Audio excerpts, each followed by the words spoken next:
오늘날 우리는 다 예배를 잘 드린다고 하시는데 오늘 본문을 여러분이 보시지만 우리는 그들에 비하면 아무것도 아닙니다. 우리는 지상교회에서 하나님 앞에 정해진 시간에 올라와서 예배를 드린 자입니다. 그렇다면 오늘 이 말씀을 들으면서 우리도 변화된 예배자들이 되어야 됩니다. 바른 예배를 드리는 우리 경건한 연습을 받는 세월 속에서 내가 경건의 연습을 받았다고 한다면 경건의 모양만 갖춘 사람이 아니라 진정 하나님이 볼 때 너는 경건한 사람이야 라고 평가를 받을 수 있는 그런 경배자들이 되어야 되겠다. 이렇게 생각을 합니다. 자, 우리는 예배자입니다. 오늘 이 한 시간 예배를 드리고 있습니다. 하나님을 사랑한다고 말하는 사람은 가장 우선순위의 행동 표현이 무엇일까요? 그것이 예배입니다.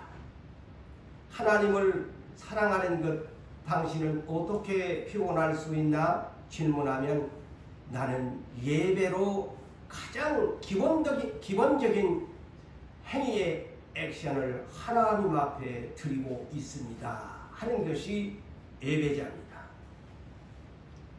자, 여러분, 우리의 입술로는 항상 하나님을 사랑한다고 합니다.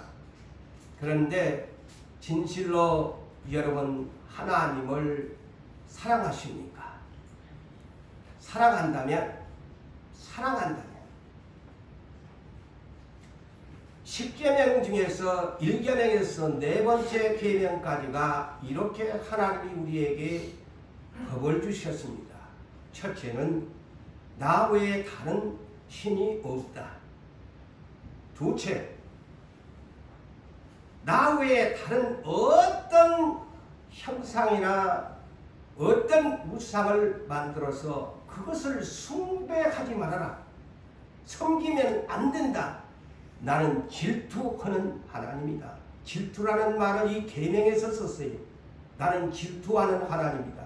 입장 바꿔놓고 생각했어요. 여러분이 사랑하는 어떤 상대와의 관계 속에 제2의 제3의 사람의 세력이 끼어들면 질투가 납니다. 분이 올라옵니다. 하나님도 그렇게 표현을 하셨어요. 그런데 하나님보다도 더 사랑하는 물질, 사랑하는 어떤 형상 있다면 하나님이 못마땅하지요. 기분 나쁩니다.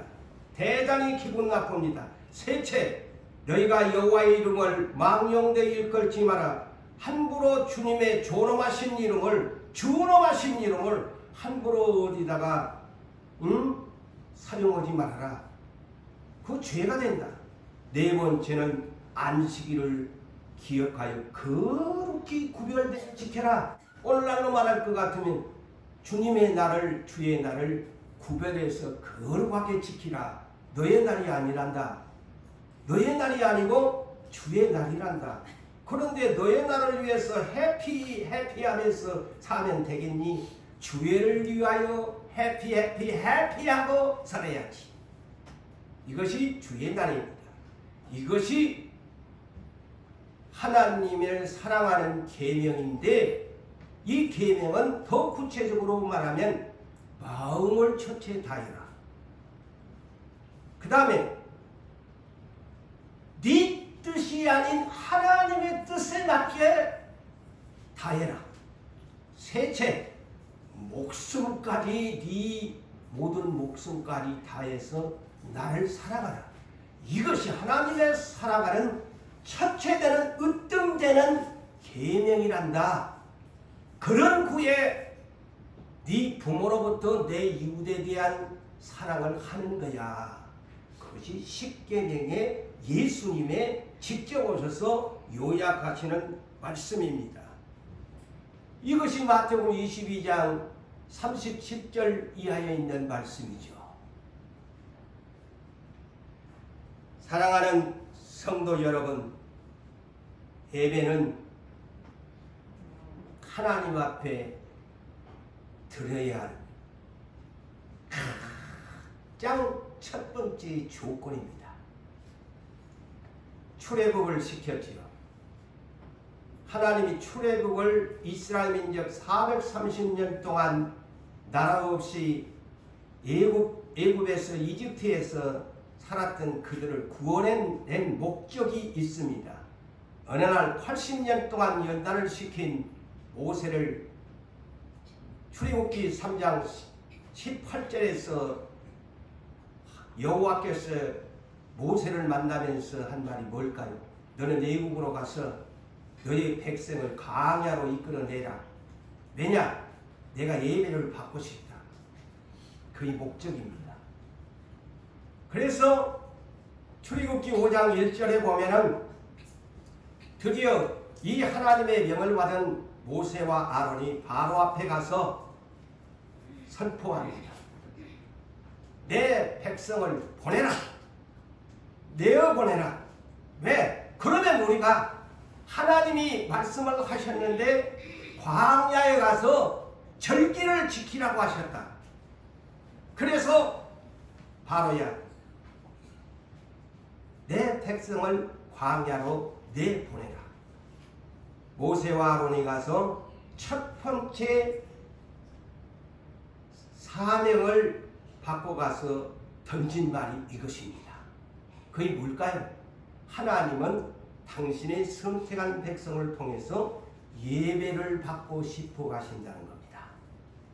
이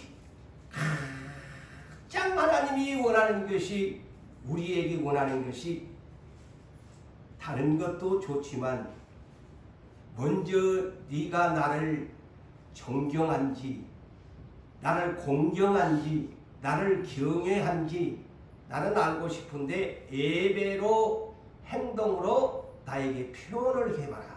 이것이 예배입니다. 예배입니다. 그래서 이사야 43장 21절에도 여러분이 잘 알지 않아요? 오늘도 우리 다비다 전도대에서 특송을 켰습니다만 순종의 꽃 좋지요. 믿음으로 피어나는 꽃, 말씀 따라 피어나는 꽃, 가사처럼 행동하면서 피어나는 꽃이 되어야 합니다. 그래서 이 백성은 하나님이 이렇게 말씀합니다. 내가 나를 위하여 그랬어요. 잘 들으세요. 다시 반복합니다. 이 백성은, 곧 내 백성은 내가 나를 위하여 그랬어요. 지었나니 너희들을 통해서 찬송을 받으려고 지었다. 예배입니다. 시편 149편 1절에도 이렇게 말씀합니다. 시편 기자는 할렐루야 하면서 새 노래로 여호와께 노래하며 성도의 모임 가운데서 찬양할지어다. 성도의 모임 가운데서 나 혼자 예배 드리는 것이 아니고 하나님은 어떤 곳에서 찬양하라고 합니까? 성도의 모임, 곧 교회지요. 교회 모임 가운데서 찬양할지어다. 코로나 이후에 가나안 성도들이 많이 생겼다고 하죠. 가나안이 뭡니까? 거꾸로 안 나가 교회. 교인들. 가나안 성도들이 많이 생겨났어요. 이건 말세의 현상이지요. 가나안 성도들이 가서 자기들 TV에 맞춰서 자기들 뜻과 중심에 의해서 예배를 드리기를 유행하는 시대가 되어버렸습니다. 그런데 보세요. 성도의 모임 가운데서 새 노래로 찬양해라. 성경을 우리가 바르게 해석하셔야 됩니다.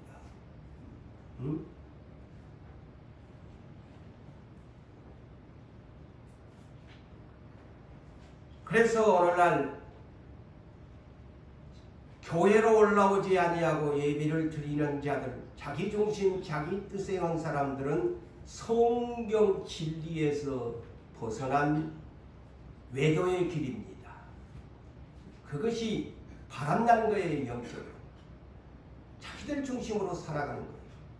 거의 성경 진리에서 벗어난 외도의 예배자입니다. 가장 위험한 액션입니다. 그래도 구원을 받겠다고 생각을 하는 것. 이것이 마귀 미혹의 영의 작전입니다.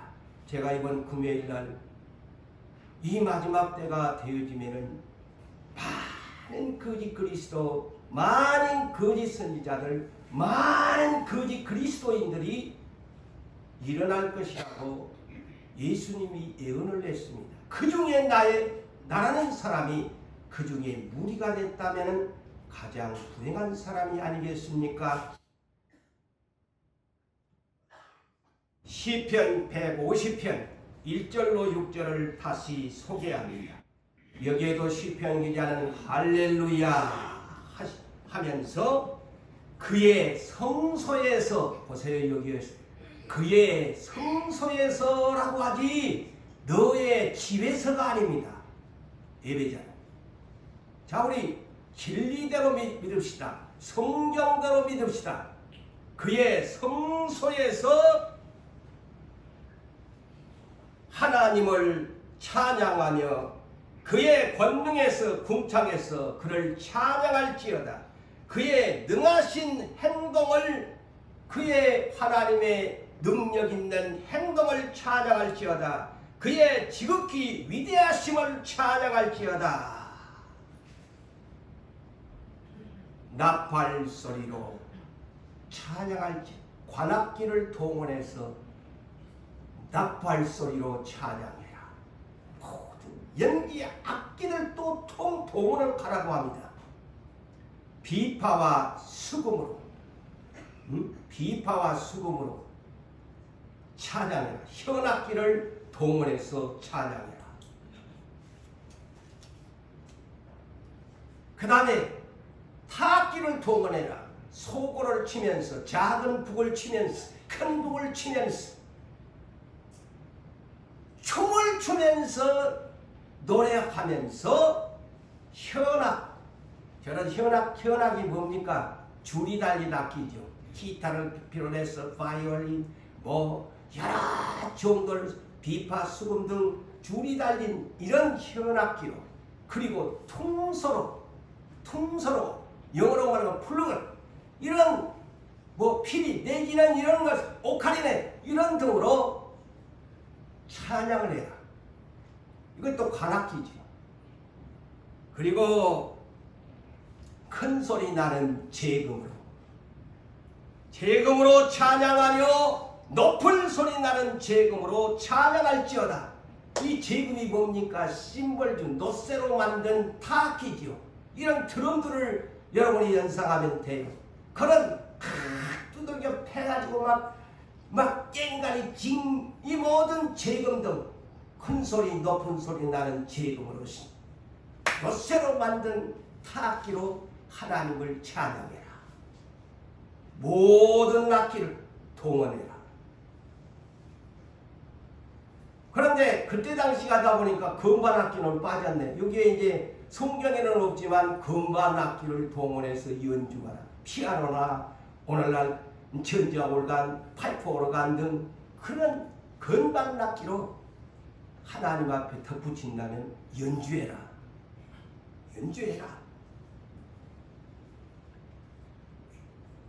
이거 어디에서나 가능할까요? 하나님의 예배당에서나 가능하죠. 그래서 성전에 올라와서 예배하라. 성소에서 찬양하라. 너그 집에서 편안하게 TV 보고 오늘 예배 드렸다고 하지. 그거 위험합니다. 비성경적입니다. 예? 자기들 스스로 의롭다고 생각하고 교회는 부패하고 썩었다고 해서 자기들만이 혼자 예배를 드린다? 가장 위험한 미혹의 영에 사로잡힌 것입니다. 사도행전 2장 42절로부터 초대교회 예루살렘 교회가 모델이지요. 120명이 모여가지고 성령의 충만함을 받아가지고 그들이 어찌합니까? 날마다 성전에 모이기를 힘쓰며, 성경에는 이렇게 기록해 놨는데 내 스스로 모든 교회가 부패하고 썩었다, 갈 곳이 못 된다, 그래서 집에서 나 혼자 예배 드리고 천국 갈 거야? 마귀놈한테 놀아나는 사람이요. 자기 스스로 의인인 거요. 교회는 죄인들이 모이는 곳입니다. 아멘. 교회는 죄인들이 모여서 예수님 만나서 시친 곳이에요. 교회로 와야지. 교회의 머리가 누구요? 예수님한테로 와야지.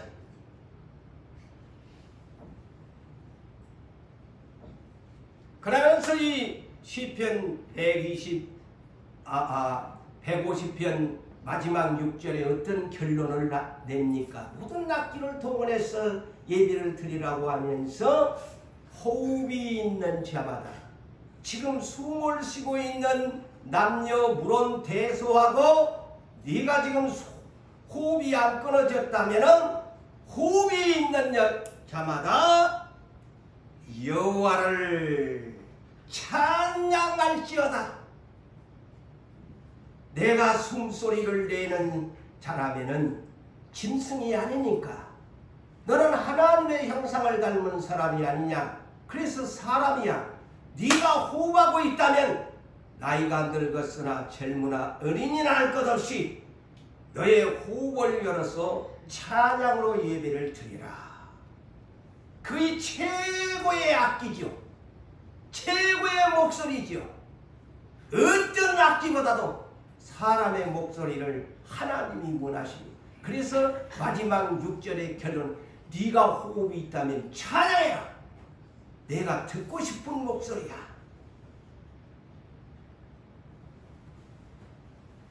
여러분, 하나님 앞에 헌금을 드리는 것이 내 인생의 열매를 드린다고 생각하면 큰 착각입니다.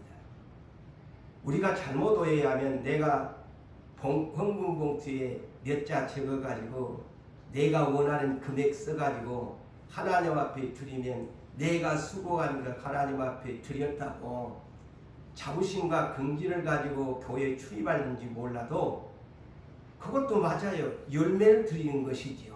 내 수고의 열매. 그런데 하나님이 정말 원하는 열매가 뭘까요? 입술의 열매입니다. 입술의 열매를 얼마나 아름답게 드리십니까? 히브리서 13장 15절에 뭐라고 합니까? 그러므로 우리는 그랬어요. 그러므로 우리는 예수로 말미암아 항상 찬송의 제사를 하나님께 드리자. 이는 그 이름을 증언하는 입술의 열매니라. 그런데 오늘날 예배 드리는 지상교회 예배자 여러분들이요, 지금 예배를 드리시는데 찬송하자 하면은 과연 여러분 얼마나 정성을 담아가지고 입술의 열매를 드리십니까? 그러면서 예배 드린다는 거예요. 입만 뻐끔뻐끔 자기 자신도 귀에도 안 들리는 뻐끔 찬송을 부르면서 입술의 열매를 하나님 앞에 드린다고 하니까 이 양반 참 고쳐져야 돼. 반성하고 회개해야 돼. 목소리가 안 나오는 사람은 어쩔 수가 없고, 음악에 난 태어날 때부터 음치여요, 뭐 그런 분들도 어쩔 수가 없지만은, 아니 정상적인 목소리를 가진 사람이 왜 하나님 앞에 나와서 아름다운 목소리로 찬송 좀 해라고 하면 들릴까 말까. 나도 안 들리는 자기 자신도 안 들리는 찬송을 하나님 앞에 드린다고 예배 드리는 여러분들이 계시단 오늘부터 고치세요. 입술의 열매도 드리지도 못하고 가신 양반이 무슨 예배를 드렸다고 큰 소리를 치십니까? 우리는 에베소서 2장 8절의 말씀처럼 예수를 믿음으로 말미암아 구원의 선물, 하나님의 선물을, 최고의 선물을 받은 분들이에요. 세상에 선물 주면 싫어하는 사람이 어디 있어? 저도 좋고 여러분도 다 좋지 않아요. 선물, 작은 것이든 큰 것이든 좋은 것이든 무엇은 좌우지간 선물 받은 사람은 기분 좋습니다. Thank you very much.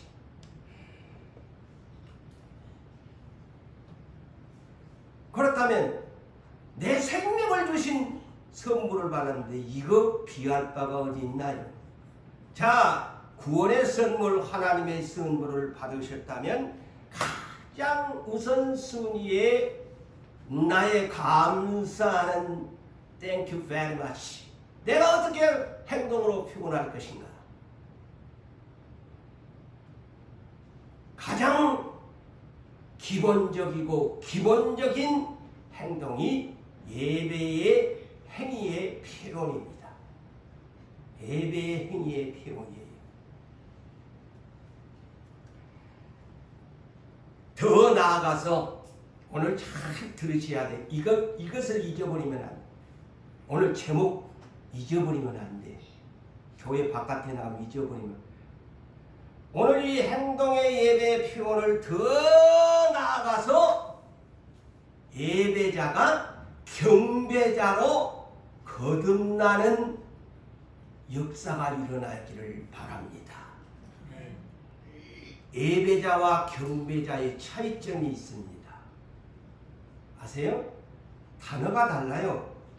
당신은 예배자입니까? 그렇다면 경배자가 되십시오. 저는 저와 여러분은 이렇게 이해하셔야 됩니다.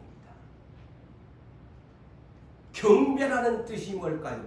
자, 여러분은 찬송가마다의 경배와 찬양 1번부터 그렇게 기록이 되어 있지요. 왜 예배와 찬양이라고 알았을까? 이거 성경적이거든요. 예배도 성경적이지만 더 업그레이드를 시킨 것이 예배 위의 경배입니다. 잘 몰랐지요? 이 성경에 보면요, 경배를 쓸 때가 있고 예배를 쓸 때가 있어요. 오늘 본문도 여러분이 계시록에 경배로 나와요. 자, 그렇다면 예배자는 한 단계 밑에야, 경배는 위여 수준이. 경배라는 것은 문자적으로 여러 가지로 제가 찾아보았는데요. 경배라는 것은요, 가장 낮은 자리에서 겸손하게, 가장 낮은 자리에서 겸손하게 엎드려 절하다는 뜻입니다. 그래서 예수님 발 밑에 엎드려서 그게 경배입니다. 그리고 존경한다, 공경한다. 당신을 존경합니다.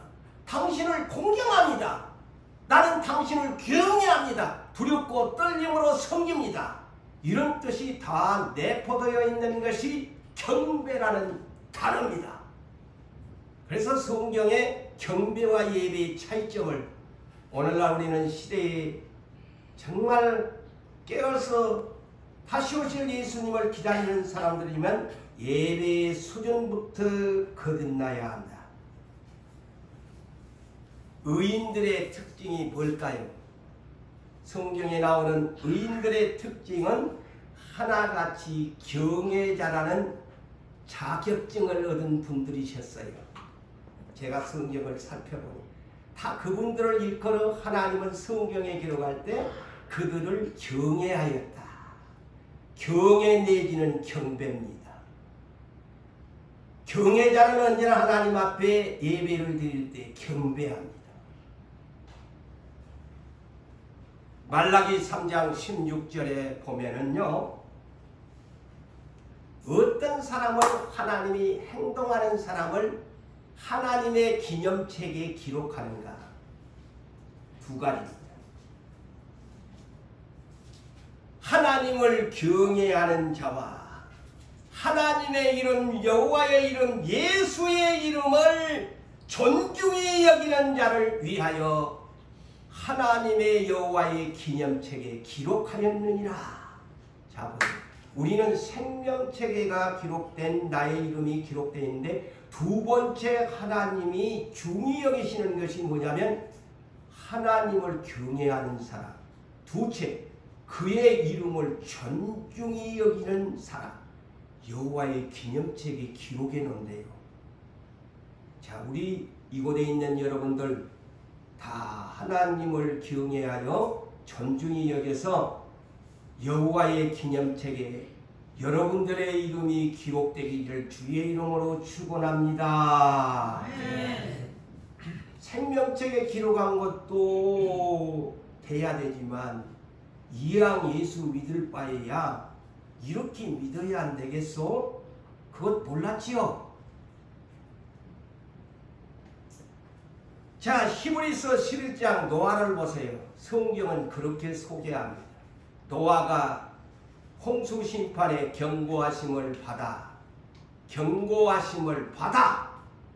심판이 때의 경고를 받았어. 경외함으로 그랬어요. 방주를 준비했다. 경외함으로. 이거 뭐냐면은 그러니까 여호와의 기념책에 기록되지요.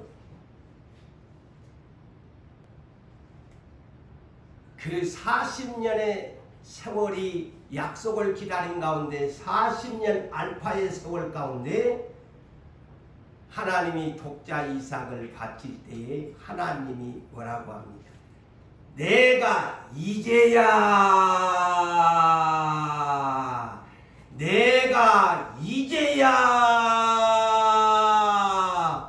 나 하나님을 경외한 줄을 알았노라. 경외 자격증을 40년 약속받고 40년 알파 후에 자격증을 얻습니다. 그래서 이 여호와의 기념책에 기록된 거야. 예? 우리 성경을 깊이 들어가야 돼.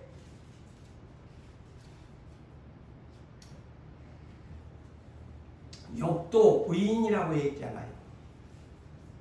욥기 1장 1절에 그를 소개할 때 여호와를 경외하는 사람, 욥기 2장 3절에는 친히 하나님이 사탄한테 네 가지를 자랑하는데 이 사람은 하나님을 경외하는 사람입니다. 자, 하나님이 나를 경외한다고 잖아요. 그래서 의인들의 특징이에요. 아무나 의인들 되는 거 아니야. 경외의 자격증을 얻은 사람이, 나는 성경을 이제 깨달으면서 의인들은 경외의 자격증을 얻은 사람들이다.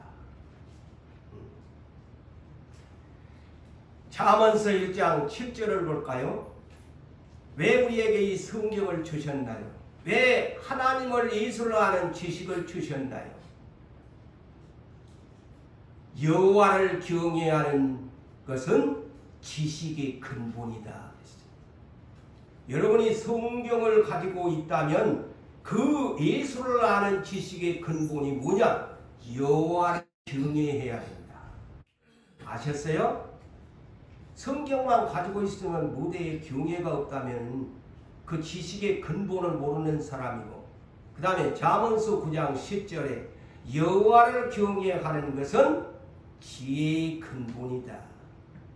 거룩하신 자를 아는 것이 명철한 사람이다. 안다는 말이 성경에서는 어떤 것으로 이해해야 합니까? 그냥 수박 겉핥기식을 말할까요? 수박 겉만 보고 나는 수박을 안다? 그 뜻이 아닙니다.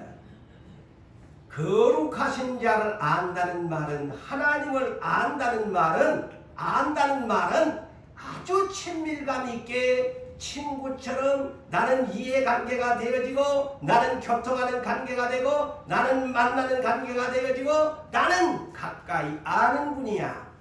이것이 아는 사람이에요.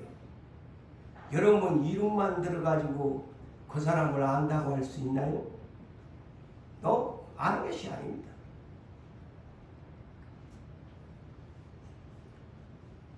그래서 하나님으로부터 받은 지식이나 하나님으로부터 받은 지혜나 다 왜 주었느냐? 하나님 경에 관한 근본적인 사람이 되라는 것입니다.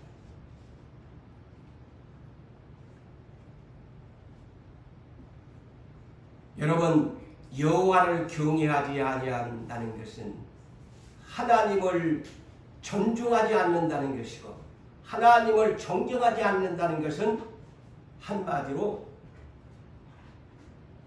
근본을 모르는 사람이다 뜻입니다.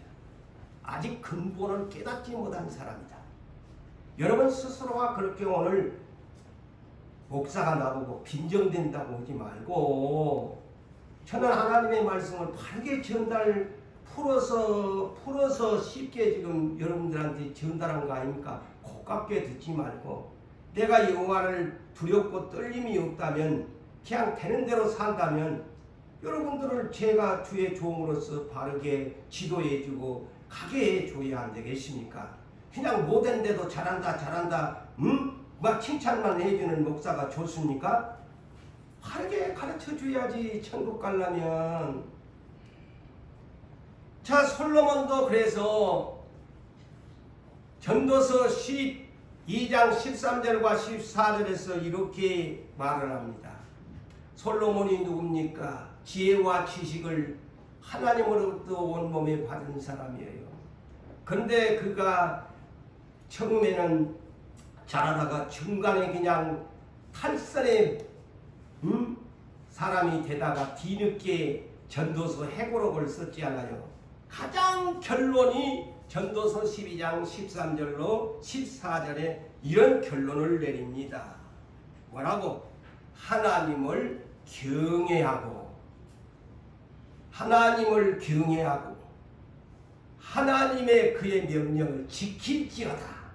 이것이 모든 사람의 본분이다. 본분이 하나님을 경외하고 명령을 지키는 것이 사람의 본분이래요. 하나님을 경외하는 것이 지혜와 지식의 근본이고 하나님을 경외하는 것이 모든 사람의 본분이요.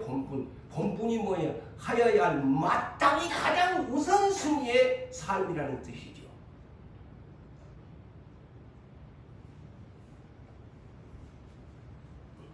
그래서 모든 사람의 본분은 하나님을 경외하고 그분의 명령을 지키는 것입니다.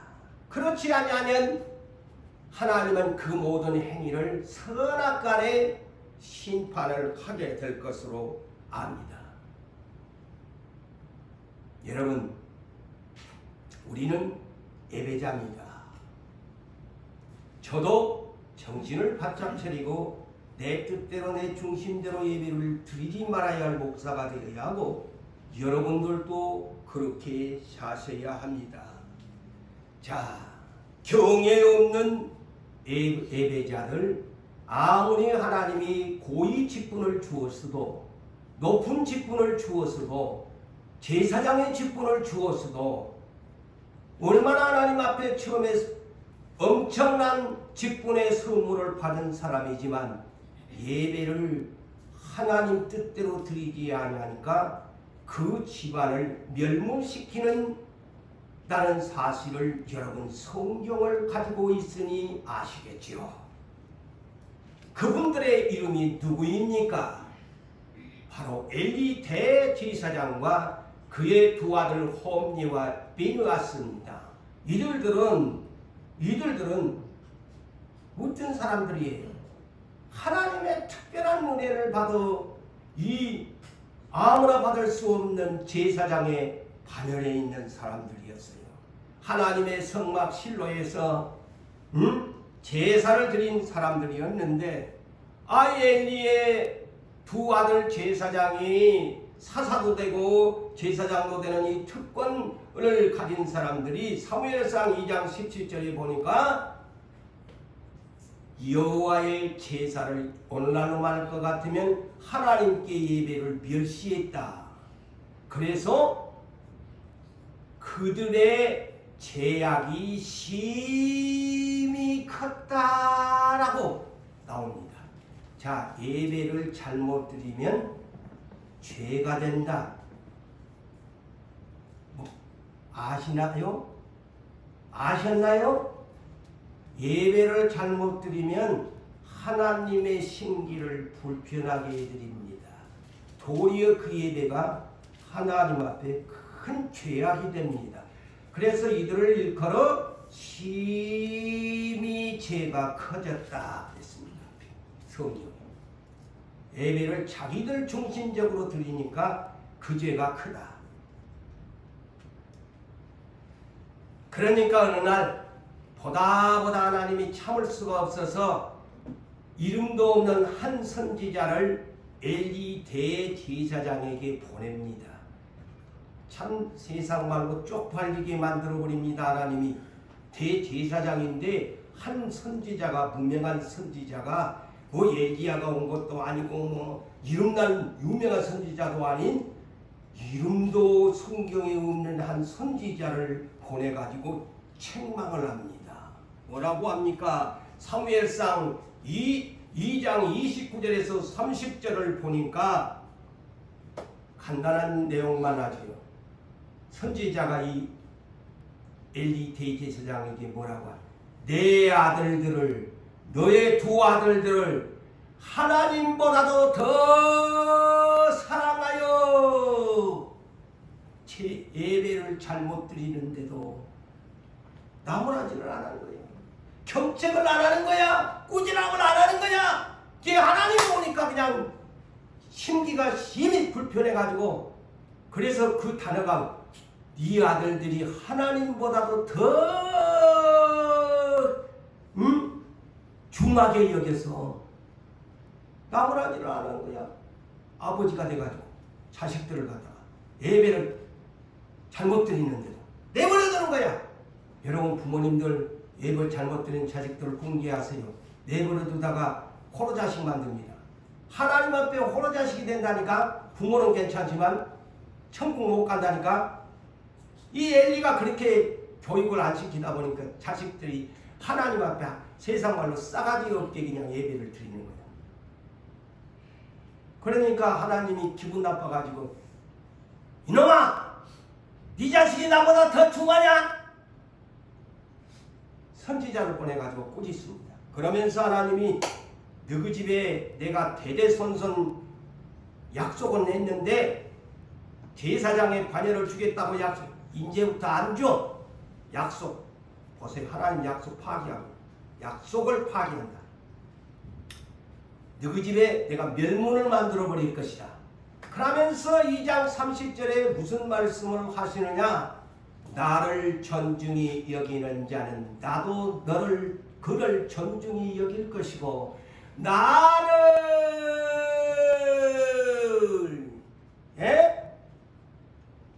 가볍게 여기는 사람 내가 경멸할 것이다. 하나님이 기브 앤 테이크를 하신다고 합니다. 예배를 잘못 드리면. 이 나를 존중해야 한다는 건 다른 말로 뭡니까? 경배입니다. 경애입니다. 나를 존중히 예배를 드려야지.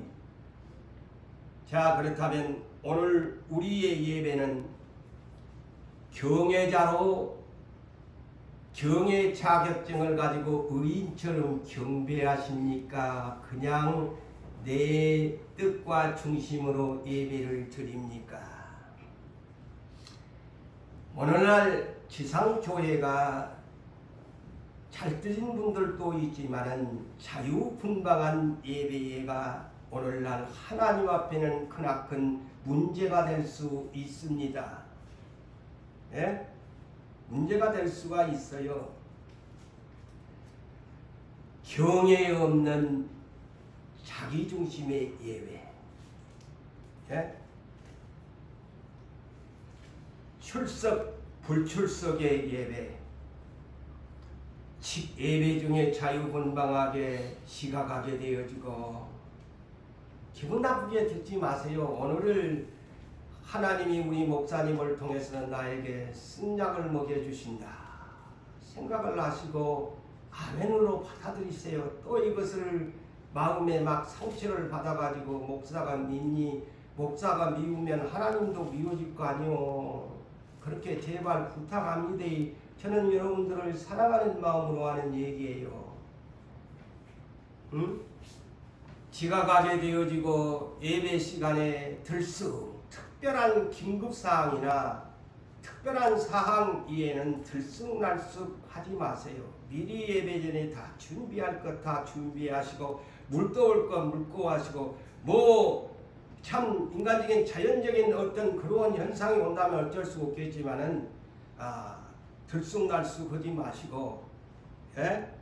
또 전화벨 울리면은 나중에 긴급사항이 되면 몰라도 나중에 조금 좀 1시간 후에 밀어놓고 그때 가서 받으면 여보세요 하고 전화 받으러 바깥으로 나가는 분들 오늘날 그래요. 하나님 앞에 예배 드리는 분이 그게 어떻게 경외하는 분이 그럴 수 있겠어요? 경비하는 사람이 그럴 수 있어요? 맞아요, 맞아요. 입장 바꿔놓고 여러분이 하나님이다 생각하고 상대가 그렇게 하면은 기분 좋을 사람 어디 있어요? 왜 하나님 입장을 안 생각합니까? 핸드폰만 쳐다보고 앉아있고, 아까도 말한 것처럼 예배 시간에 찬송 부르는 시간에 소리 없는 무찬송을 불러. 그 예배자야? 소리 없는 무찬송을 불러. 뭔 소리인지 아시지요? 에? 그리고 아멘 없는, 아멘 하자고 그러면 아멘 하면 될 텐데 아멘도 없어 예배자가. 응? 오늘 보세요. 성경에 6개 날개 달린 천사들도 아멘 하잖아요. 본문에. 그리고 안 그러면 지겹다고 그냥 슬리핑을 하잖아요. 슬리핑이 뭐예요? 잠자고 있는 거. 그러면서 예배를 드린대. 예배를 드린대. 사랑하는 성도 여러분, 우리는 정말 주님 앞에 바른 예배를 드립시다. 아멘. 예배가 경배로 바뀝시다. 우리 노부산교회는 예배자가 경배자로 거듭나겠습니다 하고 오늘 이 예배를 드리고 나서 바꾸어집시다. 예? 바꾸어지자니까요. 그냥 습관적인 주일 되고 수요일 되고 금요일 되니까 정해진 시간 따라 아이고 예배는 안 드릴 수는 없고 그냥 올라가서 가장 시간 때우고 와야지. 시간 때우고 오놓고는 또 나는 주일 성수하고 수요 예배 금요 예배 안 빠져 하면서 스스로 이해하는 성도가 계십니까? 또 그런 사람들도 있을 수 있어. 그냥 무의미하게 습관적으로 올라왔다가 그냥 예배를 드렸는가, 오늘 목사님 설교 제목이 뭐였는가도 모르고 그날 예배 드렸다는 거야. 응? 그래 놓고 나는 한 주간도 나는 예배 빠진 적이 없다고 자랑하시는 분이 계시나요? 근데요, 이런 분들 행여 조심할 것이 있어요. 이사야 1장 1절로 11절에 보면은요, 하나님의 말씀 거역을 하면서 감각도 없이 회개할 줄도 모르고 예배 참석하는 것으로 그냥 잘했다고 하는 사람들을 경고하는 메시지가 있어요. 습관적으로 올라와가지고 애물 그냥 짐승 잡아가지고 와서 구약의 예배자들이 그랬단 말이에요. 이렇게 하나님이 기가 막혀가지고 뭐라고 했느냐, 내가 언제 너희에게 짐승 잡아가지고 나한테 제사 예배드리라고 했나? 내가 언제 너희한테 그런 말 했나? 너희가 내 앞에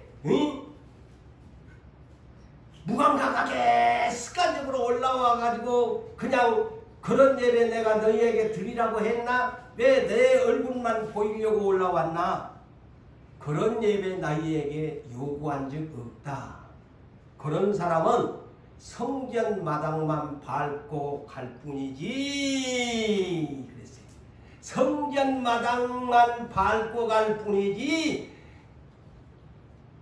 네가 잘못해놓고 하나님 앞에 용서도 구할 줄도 모르고 회개할 줄도 모르고 감각도 없이 그 시간만 되면 올라와 가지고 예배 드렸다고 자랑하는 너!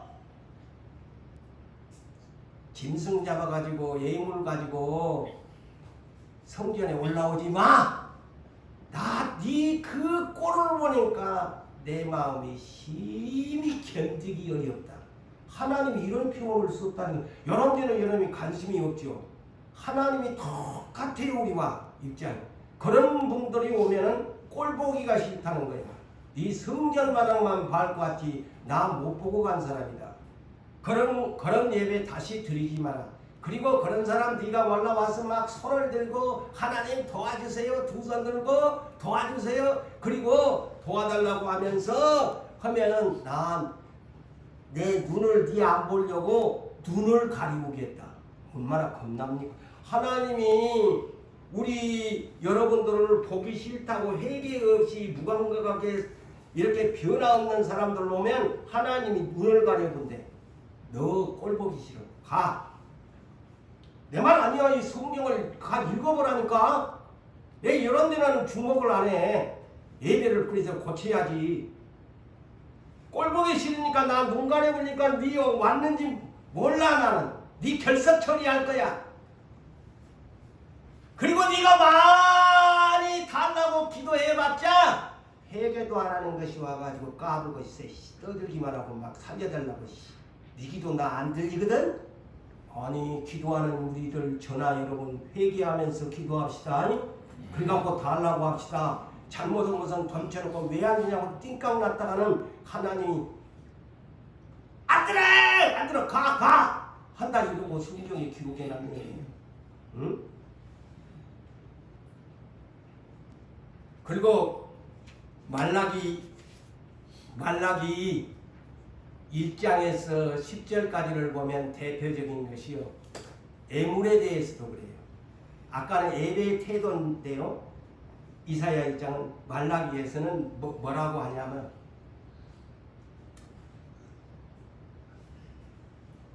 애물, 지저분한 애물 가오지 말아요. 야! 흠 있고 나쁜 애물 갖고 와가지고 너그 총독한테 한번 그거 주어라. 기분 좋은가. 그런 얘기까지 해놨다니까. 얼마나 하나님이 자상하게 성경에 기록해놨어. 네가 쓰다 남은 거 찌끄러기 갖고 와가지고 흠 있는 거 갖고 와가지고 나한테 모든 사람은 다 알고 제 양반은 흥금 올리구만. 그런데 내가 보니까 네 흥금 보니까 네 애물 보니까 쓰다 남은 거 찌끄러기 얻다가 그냥 하다가 그냥 손에 잡힌 대로 갖고 와갖고 나한테 애물 드린다고. 누구 상관한테 한번 줘봐. 총독한테 줘봐. 그거 받을 사람 어디 있냐. 그렇게 표현을 해놨다니까. 제발로 저런 애물 가지고 온 사람 누가 있으면 성경 문 좀 닫아버렸으면 좋겠다. 하나님이 이런 표현까지 해놨네. 성경 문 좀 닫아버려라. 저 사람 찌끄러기 갖고 와서 나한테 드린다고 오고 예배 드린다고 오고 있다. 문 좀 닫아버리면 좋겠다. 말라기 1장 10절에 기록되어 있어요. 성경 문 좀 닫아버리라. 자, 하나님의 심정을 여러분이 이해하면서 예배를 드리셔야 됩니다. 자, 오늘 이 본문을 보세요. 이들이 얼마나 예배를, 제가 이 본문은 이미 제가 7월달 마지막 주 금요일날 강해식으로 하다 보니 했는데 오늘은 예배식으로 이 본문을 지금 여러분들에게 소개하는 거예요. 보세요. 천상에서 하나님 앞에 보좌에 하는 사람들 보세요. 시간상 줄입니다마는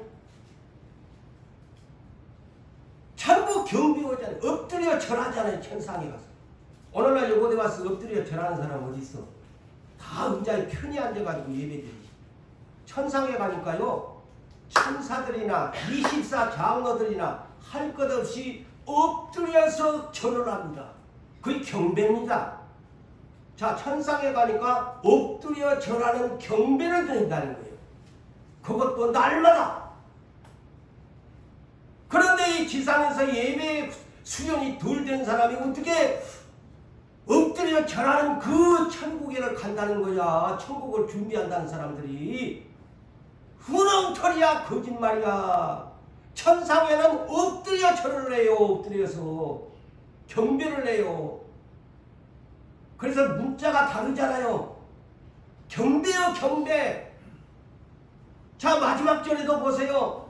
다 천상에서 막 찬양을 하면, 내가 시간상 줄이지만은요, 천상에 가면요, 계시록 4장에도 그 예배의 모습이 기록되어 있습니다. 천사들이나 모두가 24 장로들이 예배드리는 모습, 계시록 14장에도 예배드리는 모습, 또한 계시록 15장에도 예배드리는 모습, 계시록 19장에도 예배드리는 모습, 전부 경배야. 전부 경배라는 단어를 사용합니다. 이제 우리는 예배와 경배의 차이점을 바르게 이해하면서 우리는 시대를 준비하는 사람, 천국을 준비하는 사람은 나는 예배자인데 나는 앞으로 더 경외하는 사람으로 경배자의 자세로 땅바닥에 저들처럼 엎드려 절하지는 못할 망정이라도 내 마음을 다하고 뜻을 다하고 성품을 다해서 우리 하나님을 경배하는 자세로 경외하는 마음으로 하나님을 섬기자. 이래야 돼, 이래야 돼. 그래야 그 예배를 하나님 받으신다니까. 그래서 오늘 제목이 뭐예요? 지상에 예배하는 자들이여. 천상 보좌 하나님과 어린 양 앞에 경배자들이 그 하는 것을 보이는가 그랬잖아요. 그걸 보여야 돼. 자꾸 우리 수준들만 보니까 아이고 저 사람 뭐 예배 시간에 딴짓하던데 뭐 자꾸 못된 것만 나쁜 것만 보고 그냥 습관화가 돼가지고 하지 말고 천상에서 앞으로 구원받은 사람들이 저렇게 예배를 드린다는 것을 모델로 삼고 우리의 예배를 고쳐가야 합니다. 바르게 정립해 가야 합니다. 예배를 경배로 바꿔야 천국에 갑니다. 그래서 마지막 결론적으로 계시록 11장 1절 2절에 주님이 오실 때가 되면 전 3년만 환난 앞에서 뭡니까? 두 증인의 사명이 성전과 제단에서 경배, 자, 그것도 경배라고 나와요. 예배가 아닙니다. 경배하는 자들을 사람의 수를 세워라.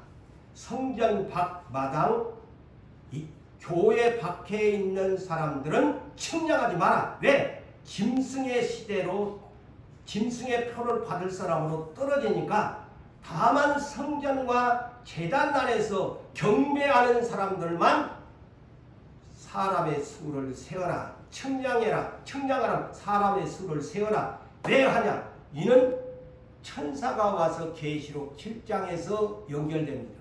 이마에다가 하나님과 어린 양의 이름을 도장을 찍어주는 작업입니다.